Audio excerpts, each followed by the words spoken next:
est dit dans l'Évangile que le roi Archélaüs régnait à la place de son père Hérode sur la Judée, et c'est pour ça que Joseph a eu peur et qu'il n'est pas retourné en Judée, mais qu'il est retourné en Galilée, dans une ville appelée Nazareth. Alors, historiquement, on sait, les historiens disent que ce roi Archélaüs était spécialement cruel. On dit qu'il avait fait mettre à mort, c'était une des premières choses de son règne, qu'il avait fait mettre à mort des pèlerins qui montaient à Jérusalem pour prier. Donc Archélaüs était connu pour sa royauté.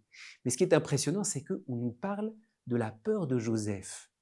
Il y a quelque chose à entendre sur, pas le tempérament, mais l'humanité très très profonde de Joseph. Et très souvent, en réalité, dans l'Évangile, on nous montre un peu cette peur de Joseph. D'abord, on nous montre que Joseph était dans une situation impossible, il ne savait pas ce qu'il devait faire avec Marie qui était tombée enceinte. Ici, on nous dit qu'il a peur, alors du coup, il va en Galilée.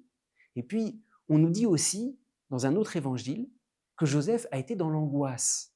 Quand Jésus est resté au temple à 12 ans, quand Marie et Joseph ont retrouvé l'enfant Jésus, Marie a dit « Ton père et moi, nous te cherchions tout angoissés ». C'est d'abord Joseph. Joseph était terriblement angoissé.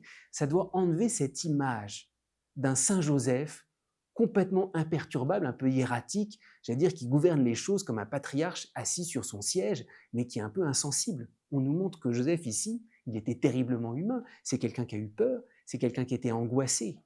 Joseph, c'est celui qui doit gouverner la Sainte Famille. Et c'est vraiment la transformation, comment est-ce qu'on doit gouverner notre vie à partir du moment où Jésus entre dans notre vie.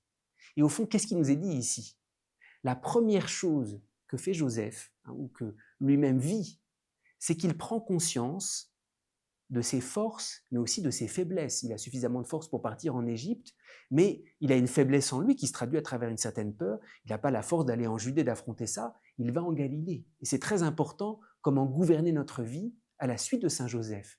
Premièrement, en connaissant nos forces et nos faiblesses. La présence du Christ, la présence de Dieu ne vient pas supprimer ça. C'est pour ça que le pire ennemi de notre progrès dans la vie spirituelle, c'est l'illusion. Quand nous ne sommes pas lucides sur des faiblesses qui sont en nous. Alors ici, il ne s'agit pas d'un péché de Joseph, il s'agit d'une juste peur de ce roi qui risque de mettre à nouveau à mort l'enfant. Mais c'est vraiment une peur, c'est-à-dire une conscience de sa fragilité, de sa faiblesse. Et là aussi, cette peur l'invite à partir ailleurs. Alors, il y a un enseignement, j'allais dire, en négatif.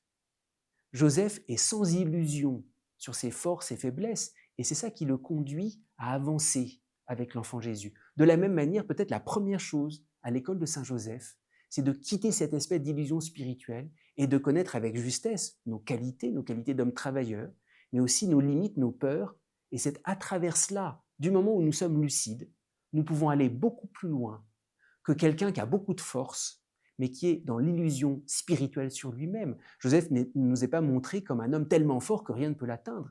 Il nous est montré comme un homme conscient de ses faiblesses, et c'est comme ça que Dieu l'a conduit extrêmement loin.